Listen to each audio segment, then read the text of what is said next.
Eu sou Aguinaldo de Paula Vasconcelos, lá do Centro Espírita Francisco de Assis, e vim aqui hoje falar na Casa Jerônimo de Mendonça sobre um tema palpitante, que é a comemoração dos 161 anos da doutrina espírita.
Meus queridos irmãos, que a paz do Senhor nos envolva a todos nessa noite. Há 15 dias atrás, eu estava conversando com uma trabalhadora da nossa casa, que faz um trabalho muito bonito nas cercanias de Guapiaçu. Ela atende numa casa que ela cognominou Anita, que é nome da sua mentora espiritual. E ela faz um trabalho de assistência a cerca de 4 quilômetros na estrada de terra, próximo a Guapiaçu. E lidando com aquelas criaturas de diferentes religiões, uma pessoa chegou para ela e falou assim: Rosana, vocês espíritas são muito caridosos, mas tem um defeito muito grave. E ela disse: mas como assim? É porque vocês amam um tal de Allan Kardec e não amam a Deus. Aí ela foi tentar explicar para aquela criatura que o papel de cada um tem que ser valorizado, compreendido, respeitado e, por consequência, amado. Este ser que executa esse plano de ação. Mas eu fiquei pensando, agora nós estamos comemorando 161 anos de doutrina espírita, Aqui nós estamos fazendo 11 anos de trabalho no bem, graças a essa doutrina maravilhosa que nós abraçamos.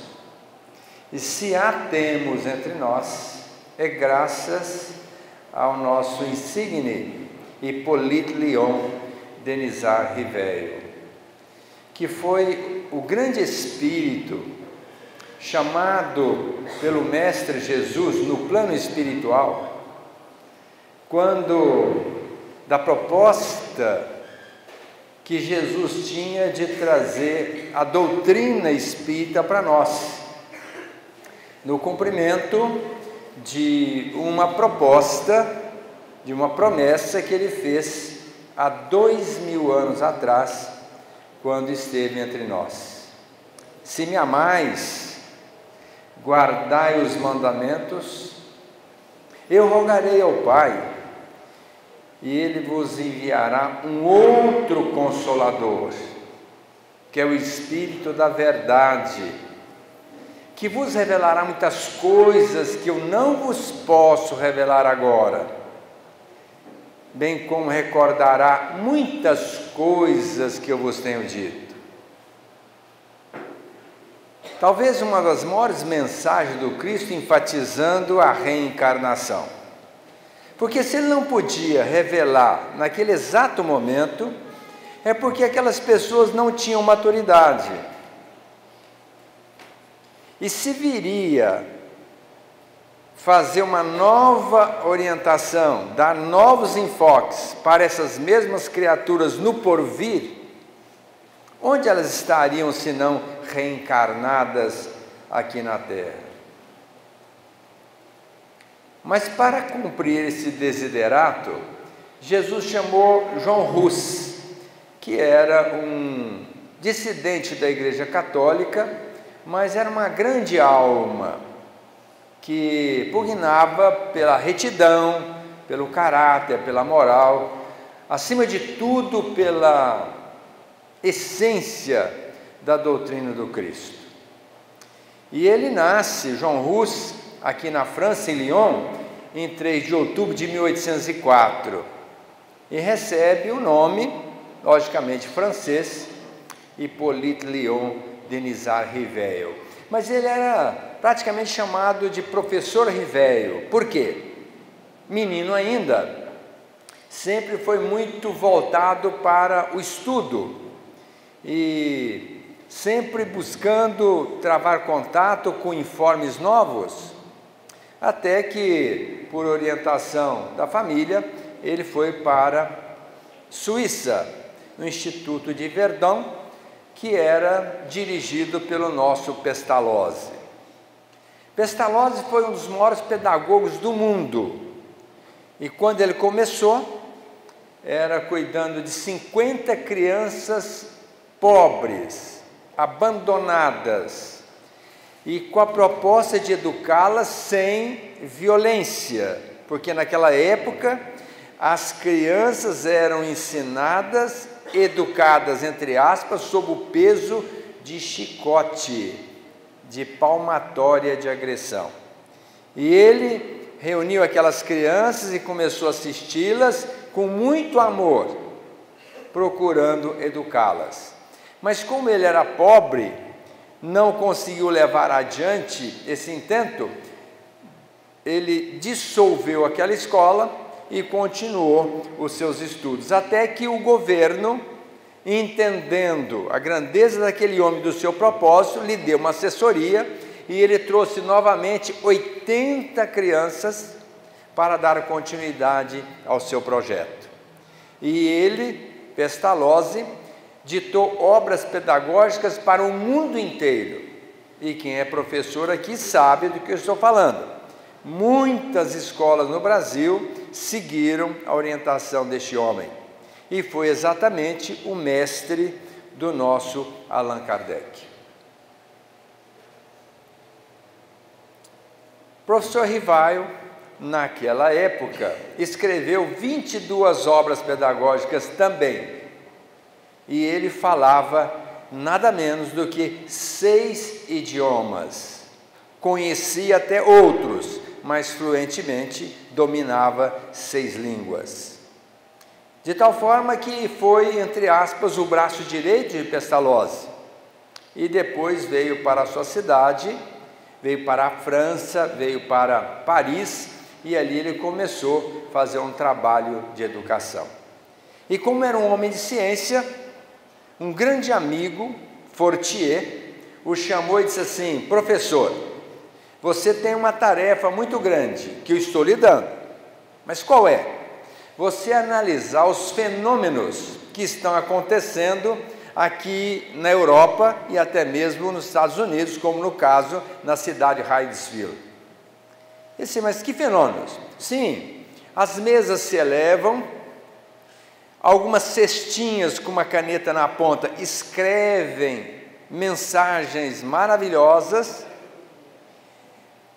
fizeram um código perguntando a uma cesta, fazendo uma pergunta, e de tal forma que a letra A era uma pancada, a letra B era 2 pancadas, na letra C 3 pancadas, e essa cesta sozinha escrevia verdadeiras frases. Então, como você é um homem de ciência, eu entendo que você deveria analisar esses fenômenos. E o professor Rivello disse para ele: Fortier, pela nossa amizade, se essas mesas tivessem músculo, nervos e sonambulismo, eu, por certo, haveria de acreditar. Como não tem, eu não acredito nessas coisas. Passado um tempo, os amigos voltaram a insistir com ele: mas você precisa ver o fenômeno, vem conosco. E convidou o nosso professor Rivello para uma sessão mediúnica na casa de uma amiga.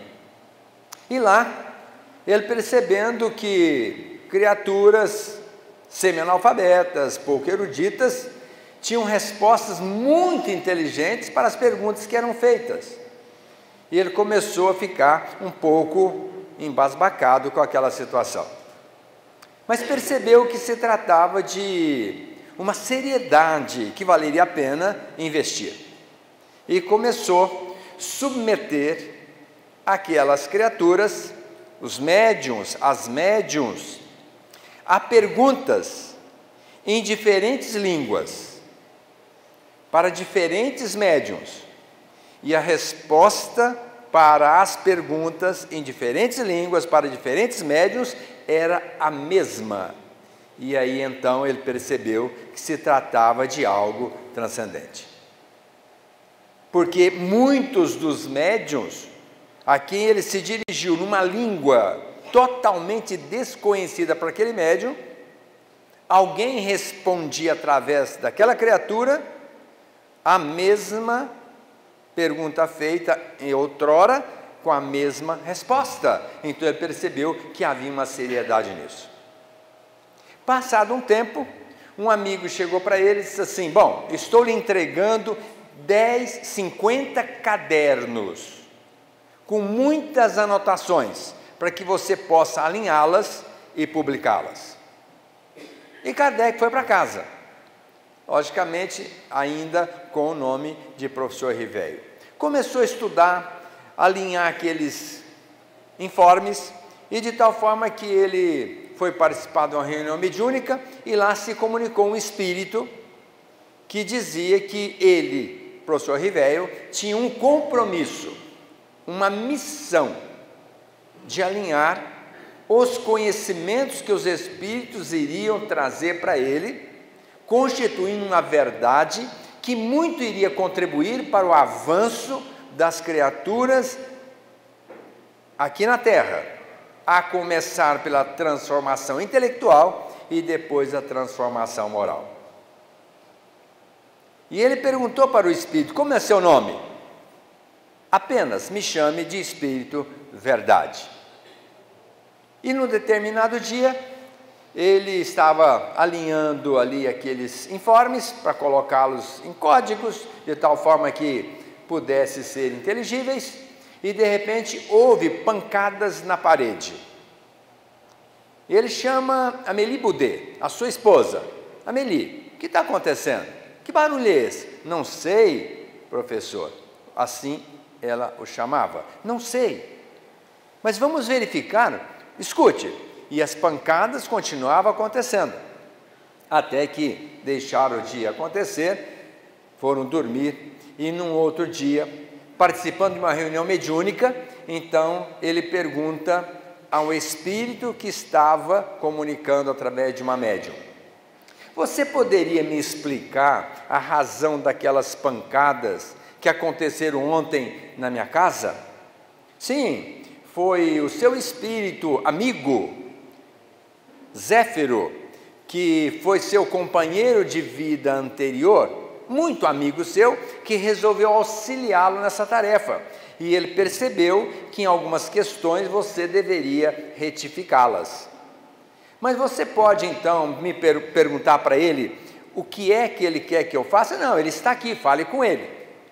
E o espírito Zéfiro comunicou-se com Kardec dizendo: olha, ontem eu queria chamar a atenção de você para que você refaça aqueles escritos que ainda não estão de acordo com a nossa proposta.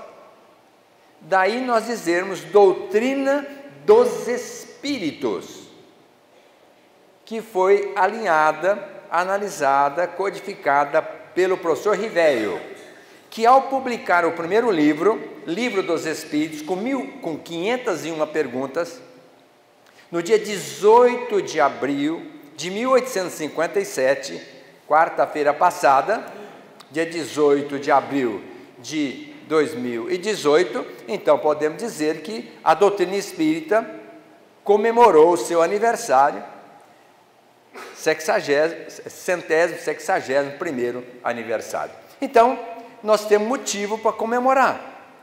E aí então, para publicar essa obra, Hippolyte Léon Denisard Rivéio, professor Rivéio, resolveu assumir um cognome, um apelido para ele na atual existência, cujo apelido era o nome dele na encarnação passada, quando ele esteve encarnado nas Galhas, com o nome de Allan Kardec. Então saía daquele professor Rivéio para Allan Kardec, dando ênfase à reencarnação, que é uma das grandes pilastras da doutrina espírita. E esse livro dos Espíritos depois foi alargado, por orientação dos Espíritos, para 1018 perguntas. Perguntas inteligentíssimas, feitas por Allan Kardec, e respostas mais inteligentes ainda, dadas pela Pleiade Espírito Verdade. Logicamente que nós, ao estudarmos o Evangelho segundo o Espiritismo, no capítulo 6, nós percebemos que ali está 4 mensagens do Espírito da Verdade, que não é outro senão Senhor Jesus Cristo, que assumiu essa pleiade de espíritos para trazer para nós o cumprimento da sua promessa. Nesse livro dos Espíritos, o Kardec, como diz Leon Denis, o bom senso encarnado, fez a primeira pergunta: que é Deus? Não quem é Deus. Que é Deus? E a resposta: inteligência suprema do universo, causa primária de todas as coisas, dando-nos a entender que nós não temos capacidade de entender a grandeza de Deus. Na pergunta 14 ele enfatizou: mas Deus é justo, misericordioso e bom, é leal, é amigo, foi definindo todas as virtudes que se poderia imaginar em Deus. Deus tem tudo isso, Deus é isto. E o benfeitor respondeu para ele: para a capacidade de entendimento de vocês, sim, mas Deus é muito mais do que isso. De onde aprendemos que Deus está muito além da nossa capacidade de entendimento. Quando nós quiséssemos chamá-lo de maravilhoso, é pouco. Perfeito é pouco. Justo é pouco. Deus é muito mais do que isso. São apenas virtudes que nós entronizamos na nossa vida de relação. Mas Deus está muito acima disso. E fez outra pergunta, logo em seguida: mas um dia nós vamos estar frente a frente com Deus? Sim, quando desfizerdes das vossas limitações, das vossas maledicências, das vossas vicissitudes, quando fordes espíritos perfeitos. Lembrando Jesus, quando no Sermão do Monte colocou para nós: bem-aventurados os puros, porque eles verão a Deus. Daí nós entendemos que nós temos que nos trabalhar muito, buscando sublimar as nossas falhas, transformando-as em virtudes, e na caracterização da perfeição, da pureza, nós estaremos diante de Deus. Na segunda fase do Livro dos Espíritos, Kardec enfatizou muito a vida espiritual, para que nós pudéssemos entender quem nós somos. E aí ele fez a pergunta: quem é o Espírito? Não perguntou que é. Quem é o Espírito? Quem somos nós? Somos princípios inteligentes do universo. Temos uma inteligência a ser dinamizada. Somos co-criadores com Deus no desempenhar das nossas funções. E se quisermos saber tudo a respeito da nossa vida, nas particularidades que nos envolveram em tempos idos, em tempos presentes e em tempos futuros, certamente é só estudar essa segunda parte do Livro dos Espíritos. A terceira parte fala das leis morais. O Livro dos Espíritos deveria ser uma constituição universal. Não deveria ter constituição do Brasil, do Japão, dos Estados Unidos. Deveria ser o Livro dos Espíritos. Porque ali tem tudo. O que se deve fazer, o que se não deve fazer, ou as consequências, os benefícios de se agir de tal forma correta. E esta seria uma constituição, mas plena, essencial para qualquer nacionalidade.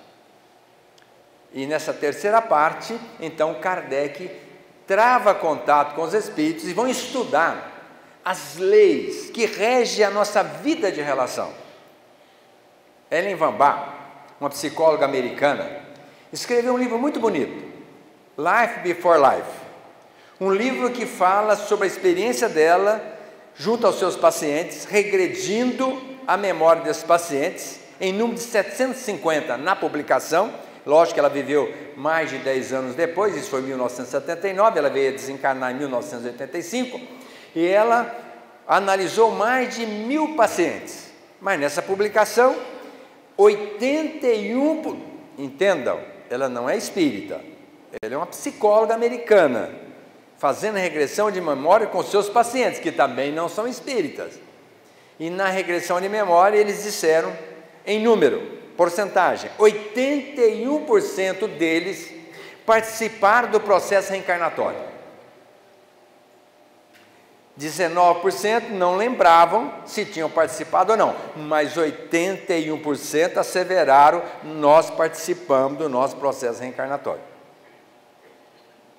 E dos 81%, 90% deles caracterizaram que a proposta primacial da reencarnação é para nós aprendermos a relacionar com as pessoas. Não é para ser doutor, para ter dinheiro, para ser poderoso, para ser reverenciado, nada disso. É para aprender a relacionar. E tanto é que a lei de Deus é uma lei de justiça. E se nós quisermos saber se nós estamos sendo justos, é só perguntar. Se eu estiver do lado de lá, o que eu gostaria que fizesse para mim? Isto, então faça para o outro. Fazei ao outro o que gostarias que o outro vos fizesse. Essa é a caracterização da boa relação com as pessoas. E nós temos que aprender a relacionar bem com o marido, com a esposa, com o filho, com o pai, com a mãe, com a nora, com o sogro, com o genro, com o periquito, com o papagaio, com tudo. Nós estamos aqui para aprender a relacionar. E então, o Kardec, com a ajuda dos benfeitores, escreveu sobre 10 leis que dizem respeito à nossa relação com tudo que diz respeito no universo. Primeira lei, de adoração. Segunda lei, reprodução. Terceira lei, de trabalho. Quarta lei, de construção. Quinta lei, de destruição. Sexta lei, sociedade. Sétima lei, progresso. Oitava lei, igualdade. Nona lei, liberdade. E a última lei, justiça, amor e caridade. São 10 leis que nós temos que entender, estudar para entender como nós devemos relacionar com as pessoas. Na lei de liberdade ele pergunta, qual a maior liberdade que nós temos? A liberdade de pensar. Agora eu penso no que eu quiser, nem Deus me impede. Porque se Deus me impedir, ele errou. Me deu e depois tirou, então errou. Não, como ele não errou, não vai me tirar o direito de pensar no que eu quiser agora. E todos nós podemos pensar no que quiser. E a física quântica mostrou que nós somos o pensamento. Emmanuel colocou, o espírito é o pensamento. Nós somos o que pensamos. Então, quando nós pensamos alguma coisa, nós criamos um vínculo com o fluido cósmico universal. Nós criamos um vínculo com o universo. Nós criamos um vínculo com as pessoas. Nós criamos um vínculo com tudo. Tanto é que no universo, do átomo ao arcanjo, tudo é unido. Então, nós precisamos cuidar muito do nosso pensamento. Se eu e mais algum irmão aqui incauto resolver falar mal de alguém, nós estamos atraindo para nós toda a vibração negativa que nós estamos emanando para aquela pessoa. Mas se eu e um amigo ou uma amiga aqui resolvermos falar bem de uma pessoa que, apesar de ter algumas limitações, nós estamos atraindo todas as vibrações que emanam dos pensamentos do mundo para nós. Evidentemente, estamos nos locupletando às expensas de um pensamento nosso, atraindo pensamentos outros, melhorando a nossa condição espiritual. E Jesus colocou isso com muita propriedade. Se os vossos olhos forem trevas, que grandes trevas serão. Mas se forem luzes, quantas luzes. Então hoje não podemos pensar coisa ruim. E infelizmente, quase toda hora nós temos um pensamentinho meio maluquinho. Não é verdade? E esse pensamentinho maluquinho é que a gente não tem que brigar com ele. Não quero pensar nisso, não quero pensar nisso, não quero pensar nisso. No que eu estou pensando? Nisso. O que eu faço então? Tranquilo, nenhuma preocupação. Como nós temos uma mente e que nós dominamos a nossa mente, na nossa mente não pode existir dois pensamentos. Pegue um celular, por exemplo, e vão dirigir um carro para ver o que vai acontecer. Vão bater, vão atravessar o sinal vermelho, vão passar no radar, vão ter problemas. Por isso que o pessoal fala, ao pegar o celular, pare o carro e atenda, mas não queira atender o celular dirigindo, porque a nossa mente não está preparada para dois pensamentos. Quando o meu irmão, Sebastião, lá do Kardec, desencarnou, a esposa dele ligou para mim, Aguinaldo, o Sebastião acaba de desencarnar. Você pode assinar o atestado de óbito? Eu pensei, meu Deus, meu amigo. Fiquei assim num momento um pouco entristecido, mas quando eu me dei conta, eu tinha passado num radar e já tinha levado uma multa. Daí a gente entender que quando a gente liga numa coisa, a outra desaparece. Então, nós não temos que brigar com os pensamentos ruins que vêm à nossa mente. Vamos buscar um pensamento bom e colocar na nossa mente. É simples, não é complicado. Tem gente que não consegue dormir. Sabe por quê? Porque fica pensando, e pensando naquilo que aconteceu, pensando naquilo que vai ou não acontecer, mas plasma negativamente. Estou tão preocupado, e amanhã eu tenho que fazer tanta coisa. Será que vai fazer mesmo? Uma vez desencarna hoje, não é? Mas a pessoa fica no amanhã, e vai, a adrenalina sobe, depois tem que tomar o calmante para dormir. Vou dar uma sugestão para vocês, eu não perco o sono. Problemas eu tenho de balde, mas sono eu não perco. Não perco, sabe por quê? Se eu tiver que levantar para ir lá resolver o problema, eu não vou ficar deitado, eu vou levantar e vou resolver. Mas se o problema for para resolver amanhã, agora eu vou dormir. E o que eu faço? Como eu tenho mais de 30 poesias memoradas, eu começo a recitar minhas poesias. E para recitar as poesias, eu tenho que estar mentalizando as poesias, senão eu não consigo. E ao recitar as poesias, eu durmo. Se não dormir na primeira, na segunda, eu já estou embarcado. Então, sugestão, pegue Maria Dolores, pegue aí Parnaso do Além Túmulo. Tem tantos livros na doutrina com poesias lindíssimas, e decorem. Quando vocês estiverem com a proposta de dormir, não tenham dúvidas, aquele pensamento já foi embora. Fixem na poesia e vocês vão dormir muito cedo. Se não quiserem usar esse raciocínio da poesia, que pensem numa coisa boa. E quem que não tem muitas coisas boas para pensar?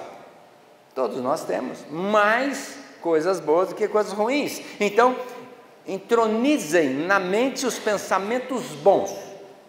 Automaticamente, aquele pensamento ruim desaparece. Ah, mas pode eu acordar à noite com pensamento de novo? Sim, é provável que isso vai acontecer, não tenha dúvida. Ou continue recitando as poesias, ou você vai pensar alguma coisa boa, mas não permita que aquela coisa ruim encontre ressonância nas suas respectivas mentes. E o Kardec, então, foi analisar as leis. Cada lei dessa diz respeito a tudo que envolve o mundo corpóreo e espiritual. Cada lei vai dizer como nós devemos nos ater diante de determinadas situações. Então, estudar o Livro dos Espíritos é uma necessidade premente. Estudarmos as perguntas, porque ali tem um norte que nos orienta, que nos conduz para o lado certo da vida. Porque às vezes nós vamos nos aconselhar com uma pessoa e a chamada contra-transferência, ela coloca a sua opinião diante de um pensamento que é próprio dela, numa vivência negativa que às vezes teve, e vai nos orientar muito mal. Mas estudando o Livro dos Espíritos não tem nenhuma chance de errarmos, se colocarmos a nossa vida alinhada com a proposta dos Espíritos, trazida essa proposta através do nosso querido Allan Kardec. O último livro, das Esperanças e Consolações, vai mostrar para nós o que nos reserva no porvir. E na última pergunta, 1018, o Kardec faz uma pergunta, já dando um enfoque negativo, diz assim: jamais o bem vai ser inserido no seio da terra? Essa é a pergunta dele. Jamais o bem fará parte do seio da terra? E o benfeitor disse: não, o bem vai ser a tônica na terra. Quando o homem se desvestir do mal, absorver e vivenciar o bem será instituído no seio da terra. Então nós temos uma tarefa, uma missão de auxiliarmos Deus na execução da implantação do bem na terra, nos tornando pessoas boas, caridosas, conforme a pergunta 886 que todo mundo conhece. Hoje mesmo uma moça foi consultar comigo e falou: Aguinaldo, eu precisava fazer mais caridade. Eu só dou uma contribuição para uma instituição, para outra, assim, 10, 20 reais, que é muito pouco, mas caridade mesmo eu não tenho feito. Eu falei: talvez você tenha feito muito mais caridade do que você pensa, porque dar dinheiro para os outros, isso não é caridade, isso é filantropia. Caridade segundo Jesus, falando aos Espíritos, os Espíritos falando a Kardec, significa benevolência, indulgência e perdão. Quando nós formos bons naquilo que pudermos ter de bondade, quando nós formos aceitistas, aceitar o outro como ele é a indulgência, e perdoar incondicionalmente quem tem eventualmente nos ofendido, isto é caridade. E quem pratica a caridade vive em paz, de bem com a vida e de bem com todo mundo, não tem problemas. 1857. 4 anos depois, Kardec traz para nós um tratado de parapsicologia, Livro dos Médiuns, onde ele vai detalhar particularidades da mediunidade. Psicofonia, psicografia, psicopictoriografia, escrita direta, voz direta, materialização, transporte e assim por diante. Tudo sobre mediunidade está no Livro dos Médiuns. Há pouco tempo atrás, eu fui chamado para ajudar uma família de uma cidade vizinha, onde pegava fogo na casa de uma senhora. E o delegado já tinha estado lá e estava querendo processar um jovem que era o causador do incêndio, com a proposta até de contratar detetive para seguir o rapaz, porque na cabeça do delegado, quem botava fogo na casa era o rapaz. Quando, a bem da verdade, o rapaz negava. Não, nunca coloquei fogo na casa da minha avó. Você já pensou? Você acha que eu vou colocar fogo na casa da minha avó? Mas poderia estar dissimulando e o delegado queria ter certeza disso. E eu fui para lá e cheguei à conclusão que ele era um médium de efeito físico, que graças à mediunidade dele, geralmente são dos jovens, os espíritos inferiores que procuravam agredir aquela senhora, certamente tinha débito para com eles. Não sei, quero crer que não, dessa existência, mas talvez de outra existência, estavam cobrando. E realmente pegava fogo. Ela, guarda-roupa dela já não tinha roupa. As roupas pegavam fogo dentro do guarda-roupa, quando pegava fogo no próprio guarda-roupa. A roupa que ela colocava no varal, eles iam lá e rasgavam todas as roupas dela. Quer dizer, era uma coisa muito complicada.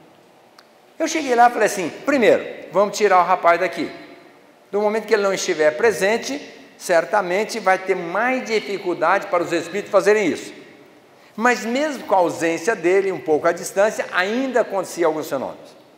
Então sugeri que fosse para a casa espírita, estudar mediunidade, fossem fazer caridade, trabalhar no bem na sopa que a casa distribui durante a semana para as crianças carentes da cidade. Então eu levei o pessoal para lá, instituí o culto do Evangelho no lar, e nós sabemos que quem faz o culto do Evangelho no lar, cria-se uma tela eletromagnética em volta e espíritos das trevas não entram no nosso lar.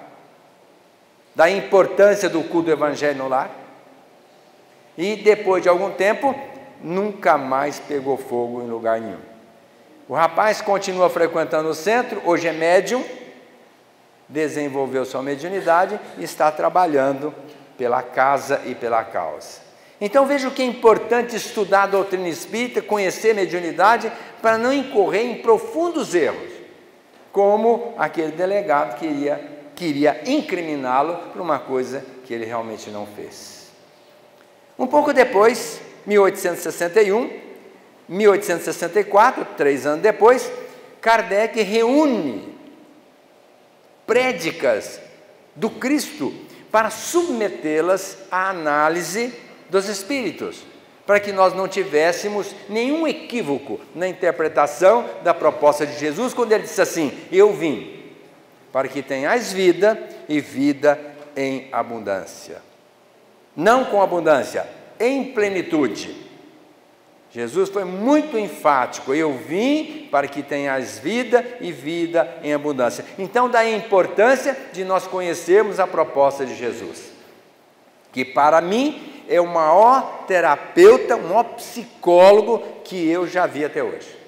Outro dia uma moça foi no meu consultório e me perguntou assim: Aguinaldo, me diga um livro de autoajuda assim, mas o termo que ela usou, cabeceira, eu quero o melhor que você conhece. Eu falei: mas você não é espírita? Sim, eu sou, lógico. Pois então, qual o melhor livro de autoajuda que existe? Evangelho segundo o Espiritismo. Não tem nenhum livro melhor do que o Evangelho até hoje. Um livro de autoajuda, cabeceira, na linguagem dela, custa R$50. O livro Evangelho segundo o Espiritismo, aqui nas nossas casas espíritas, R$5, R$10. E se for fazer uma terapia num consultório de psicólogos, se o convênio não bancar, vai pagar um dinheirinho gordo. E Jesus, que eu saiba, não cobra nada. E qualquer problemática que vocês levantarem aqui, eu sou capaz de dizer o que Jesus mandou fazer. E ele não disse, olha, eu como psicólogo, analisando, eu acho que você deve fazer assim. Não, Jesus foi enfático. Faça assim. Qualquer levantamento que fizermos, nós vamos ter uma resposta de Jesus para que possamos viver muito bem. Então nós teríamos que estudar muito o Evangelho do Cristo. 28 capítulos. Eu não vim destruir a lei. Meu reino não é deste mundo. E assim, quem não nasceu de novo não vê o reino dos céus. E ele foi embora. Há muitas moradas na casa de meu pai. E aí por diante. 6º capítulo, 5º capítulo, que eu acho maravilhoso, que é um capítulo voltado para as pessoas que sofrem. Bem-aventurados aflitos. Está lá para mostrar por que nós estamos sofrendo. Não há razão para ficarmos sofrendo. Se nós tivermos uma confiança em Deus, confiança não é meia boca. Eu confio em você mais ou menos. Não. Confia ou não confia? Porque não tem mais ou menos.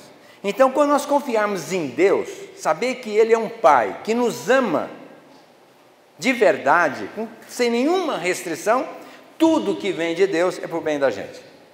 Então nós deveríamos confiar em Deus e não ficarmos questionando quando nós sofremos. O porquê Deus sabe, para que eu sei, é para a gente crescer, melhorar, resgatar alguns débitos e dar um pulo, avançando na nossa escala hierárquica e espiritual. Então é fundamental que nós estudemos esse capítulo. Se nós formos adentrar, nós vamos chegar lá no finalzinho, no pedir obtereis. 27, pedir obtereis. A oração é um ato de fé. Quando a gente ora, a gente, proposta de Jesus, pedir obtereis, bater, abrir-se-vos-á, buscar e achareis. Nós conseguimos coisas maravilhosas com a oração. Devemos orar, naquele momento de dificuldade. Um detalhe, quem tem bondade no coração, o resultado é muito melhor. A eficácia da prece, talvez seja a lição mais dilatada de Kardec dentro do Evangelho segundo o Espiritismo, sobre a eficácia da prece. E ele fala da importância de nos tornarmos homens bons para termos uma boa eficácia da prece. E os Espíritos têm dito, quem ora para os outros não precisa orar para si. Por quê? Quando nós entramos numa sintonia, numa ressonância de doação, nós já entramos numa faixa de recepção e já estamos sendo atendidos. Mas se num determinado momento até entendermos que devemos orar por nós, por que não? É um ato de humildade. Senhor, estou numa situação muito complicada, me ajude. E o anjo da guarda está ao nosso lado. Um espírito de extrema envergadura espiritual, nós não temos a dignidade de beijar-lhe os pés. E um compromisso dele que não é conosco. O compromisso dele é com Deus, de nos assessorar. Outro dia eu fazia um programa junto com o padre Jarbas, ele me deu uma lição muito boa, gostei, vou passar para vocês. Ele falou o seguinte, que o anjo da guarda é um personal trainer espiritual. Ele tem reservado para nós uma medalha de ouro para colocar no nosso peito, mas ele quer que a gente rale para poder chegar lá. Tem muita gente que quer ter medalha de ouro sem fazer nada, não consegue, não tem jeito. E o Kardec perguntou, o anjo da guarda nos abandona? Sim. Mas como? Ele abandona? Abandona. Mas como? Quando a gente não dá ouvido para ele. O anjo da guarda volta? Sim. Mas quando? Quando a gente ora, pede ajuda para ele e se dispõe a ouvi-lo. Então a oração tem sentido para o anjo da guarda, que está sempre nos assessorando como personal trainer espiritual, também cobrando de nós profundas transformações. O Evangelho segundo o Espiritismo é um tratado de viver bem. Ali tem tudo, para a gente viver muito bem, bem com todo mundo, com todas as pessoas. Jesus trouxe para nós um manancial de bênçãos, e ainda colocou, ninguém vai ao Pai senão por mim. Então, essa é a minha proposta. Jesus não salva ninguém, que eu saiba não. Nós nos salvamos através da orientação dele. Mas nós temos que estudar o Evangelho. Não vem por osmose, colocar debaixo do travesseiro, não entra na mente nossa. Nós temos que estudar bastante para entendermos essa proposta de Jesus. Está aí, o Evangelho segundo o Espiritismo, no capítulo 23, estranha moral, ou moral estranha, quando Jesus colocou algumas coisas absurdas, que à primeira olhada, em primeira instância, a gente acha absurdo, como por exemplo, quem não odiar o pai, a mãe, a sogra, a nora, o filho, o irmão, não serve para ser meu discípulo. Mas Jesus não falou isso. Lógico que falou, quem não odiar o pai, a mãe, a tia, o irmão, o parente, não serve para ser meu discípulo. Mas como Jesus falar de amor, depois falar de ódio? É que na época, a linguagem hebraica era muito pobre de palavras, e às vezes uma palavra significava muitas coisas. E a palavra odiar, naquela época significava amar menos.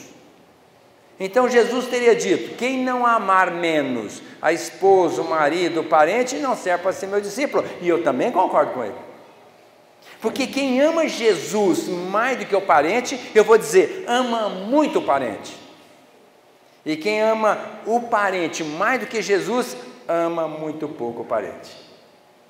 Então é fundamental nós amarmos o Cristo na sua essência, na sua proposta, compreendendo o valor daquilo que Ele trouxe para nós. Quando se discutia a origem do corpo de Jesus, se era fluídico ou não, o Chico Xavier falou assim, vocês estão preocupados com o corpo de Jesus, se é fluídico ou não? Seria melhor vocês se preocuparem com o corpo da doutrina do Cristo. Aí sim, com os informes trazidos por Ele, que é a essência da nossa vida, da nossa transformação.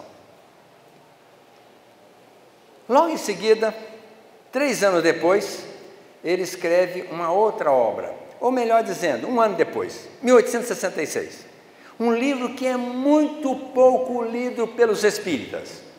Chama-se O Céu e o Inferno, a Justiça Divina. Ali ele traz informações maravilhosas, retratando o que é o céu.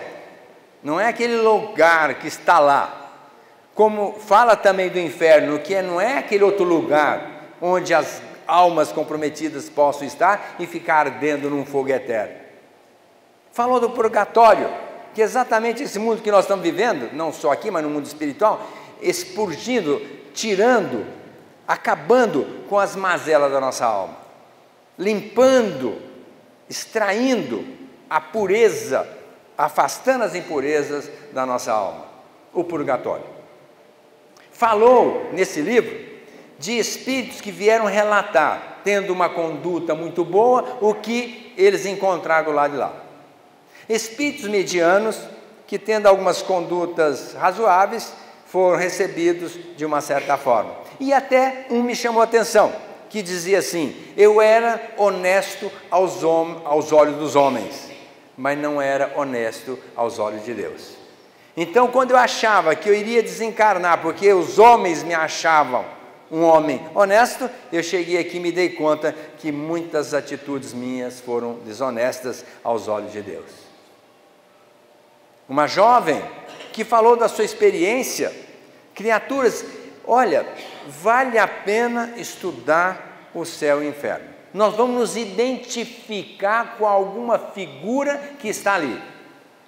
E esta criatura veio só para nos alertar, olha, se você está fazendo o que eu fiz, modifique, porque senão você vai passar exatamente pelo que eu estou passando agora.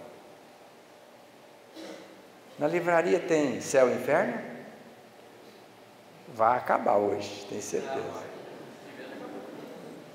Se não tiver o suficiente, comprem mais, porque eu acho que é um livro que nós temos que estudar. A doutrina espírita é um repositório de sabedoria, e esse livro é muito pouco lido, e deveria ser muito lido por todos nós. porque vai nos alertar sobre muitas particularidades para nós entendermos o que significa a nossa estada no seio da terra. E essas almas vieram exatamente com esse objetivo, evocadas por Kardec, para contribuir com o nosso entendimento, para que não viéssemos a fazer as mesmas absurdidades e tivéssemos as mesmas consequências. E finalizando a sua obra, escreveu a Gênese, em 1868, onde ele particularizou a origem praticamente de tudo, deste planeta Terra, que foi arquitetado em alguns períodos, que dentro de uma visão mais estreita, foi feito em 7 dias.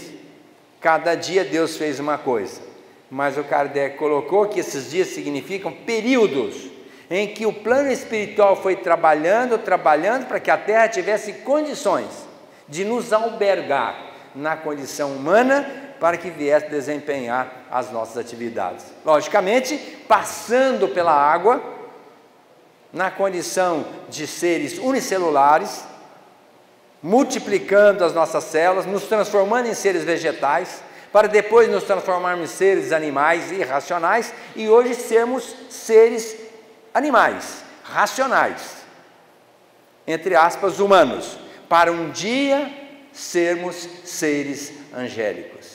Agora, essa caminhada é de cada um.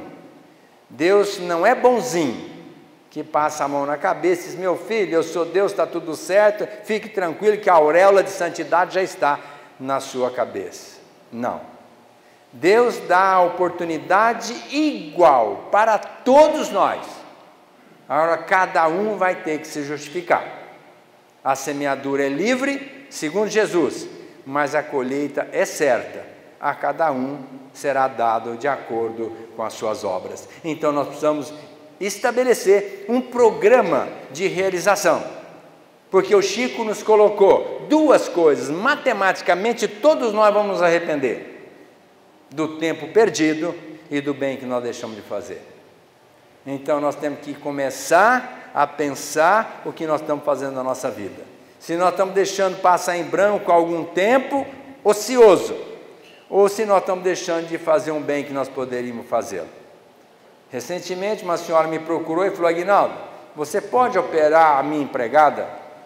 Ela não tem convênio, mas eu gostaria de pagar aqui um preço simbólico, desde que você me possibilite, porque uma tia me procurou, precisava de fazer uma cirurgia, e eu tenho uma boa situação financeira, e na época eu me arrependo muito, porque eu disse para ela que não estava em condições e ela veio a falecer porque não foi operada. E a minha empregada agora está sofrendo muito e eu queria que você me ajudasse nesse sentido. Você pode me ajudar? Eu falei: lógico que eu posso. Veja que ela, outrora, se deu conta da absurdidade que fez e agora já começou a se transformar. Recentemente eu dirigindo um trabalho mediúnico com uma senhora, jovem ou não me foi possível captar, mas dizendo em prantos do seu arrependimento. E eu perguntei para aquela entidade espiritual: por que você está arrependido e está chorando? Olha, Senhor, eu na terra fui uma potentada, eu tinha todas as condições para fazer muita coisa pelos outros. Pelo contrário, eu só infelicitei a vida das pessoas, quando eu poderia ajudar em mancheias muitas criaturas necessitadas à minha volta, e eu não fiz, e hoje estou chorando as minhas lágrimas amargas por não tê-lo feito. Então veja o quanto nós precisamos cuidar da nossa existência aqui no seio da terra.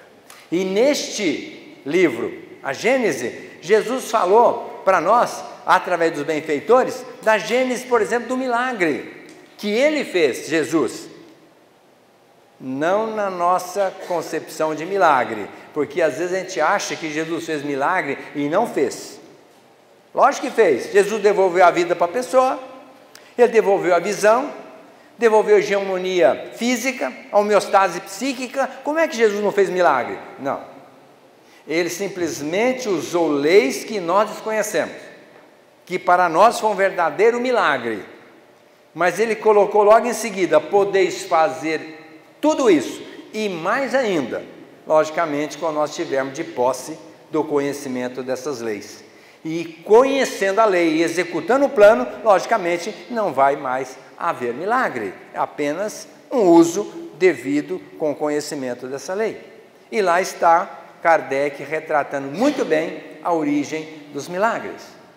Então, doutrina espírita é isso. E no final, depois do desencarne dele, que foi 31 de março de 1869, depois, me parece que em 1890, publicaram uma obra maravilhosa, Obras Póstumas, obra que foi publicada depois do desencarne de Kardec, Obras Póstumas, e eu era moleque ainda, isso tem mais de cerca de 50 anos, eu li essa obra e não tive dúvida de que Kardec era o Chico Xavier. Numa conversa que ele teve com o Zéfiro, ele perguntou: eu vou concluir a minha obra? E o benfeitor disse para ele: para o que você foi programado, sim, desde que você tenha abnegação e devotamento. E se você falir, nós vamos escolher outro. Mas a obra tem que acontecer. Então, se você se dedicar, nós o escolhemos para isso, e você vai conseguir. Mas, você vai voltar no final desse século, ou no começo do outro, para dar continuidade à sua obra. E o Chico vem em 1910, no século XIX, para dar continuidade à sua obra. E escreveu cerca de 500 livros, que nós vamos ter algumas reencarnações pela frente para poder travar contato com a essência da obra do Chico. Há quem não concorde, respeito, mas eu não tenho dúvida disso desde que eu era jovem, que o Chico é a reencarnação do Kardec. A quem nós dirigimos as nossas vibrações de muita gratidão e de admiração, porque essas duas almas fizeram a diferença. Em corpos diferentes, em personalidades diferentes, mas a mesma individualidade que vem de épocas transatas.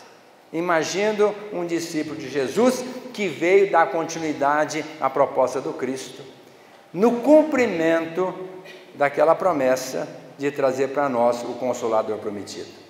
Existe doutrina que consola mais do que o Espiritismo? Não conheço. Primeiro, nós não morremos. Nós somos espíritos imortais. Segundo, não precisamos desencarnar para encontrar os parentes. Basta a gente dormir, sai do corpo, encontra, beija e abraça. E no outro dia levanta alegrinho e não se dá o direito. Meu parente morreu, eu não posso ficar alegre, eu tenho que ficar triste porque ele morreu. Quando na verdade à noite esteve com ele, abraçou, beijou, ó, levanta, vai cuidar da sua tarefa. Se for possível, algo mais, nós nos encontramos. E a pessoa levanta até alegre e não se dá o direito. Existe doutrina mais consoladora que fala que nós estamos sofrendo porque nós, em épocas passadas, nos permitimos atitudes infelizes e que Deus está nos dando uma nova oportunidade. A ponto do Francisco de Assis dizer, mantenhamos a alegria de viver mesmo nas intempéries, porque nós vivemos pela misericórdia de Deus. Existe doutrina mais consoladora do que essa, que fala que não existe demônio? Existem espíritos imperfeitos, equivocados, infelizes, mas que um dia serão seres angélicos, com a oportunidade do reencarne, tantas vezes quando necessárias forem, para o aprendizado e a devida transformação. Existe doutrina mais consoladora que fala para nós que nós seremos seres angélicos e vamos estar à frente de Deus, mediante a construção individual de cada um. Então a doutrina espírita é o consolador prometido por Jesus. E quem colocou isso de uma maneira muito sistemática e apropriada foi José Soares Cardoso, quando ele disse assim: eu não vos deixarei órfãos, disse o divino pastor, pois um outro consolador eu enviarei para vós. Apoiados pela fé, no bordão da caridade, na calma, na tempestade, jamais vos sentireis sós. Amando-vos uns aos outros como eu vos amei. E os atos que pratiquei, se praticardes também, em todas as vossas lutas, com coração vigilante, tereis o amparo constante dos benfeitores do além. na pobreza ou na opulência, se tiverdes humildade, se amardes a verdade como a vós mesmos vos amais, percebereis o Espírito Consolador a vos falar de amor, de entendimento e de paz. Se em vossas fraquezas vos sentirdes pequeninos, os meus mensageiros divinos vos darão ânimo e fé. E quando muitos falirem ao peso da iniquidade, vós herdeiros da verdade, permanecereis de pé. Eu estarei sempre convosco na luz dos meus mensageiros, vossos leais companheiros na senda de amor e paz. Serão eles, na verdade, que em meu nome acenderão dentro do vosso coração os mais nobres ideais. Serão eles que, vindo dos altos espaços, recordarão os meus passos da manjedoura ao Tabor. Serão eles que, entre guerras e fome, exaltarão o meu nome na luz do Consolador. Assim se expressou, horas antes do Calvário, o sublime missionário crucificado na cruz. É por isso que agora, com humildade e amor, abraçando o Consolador, nós revivemos Jesus. Muita paz.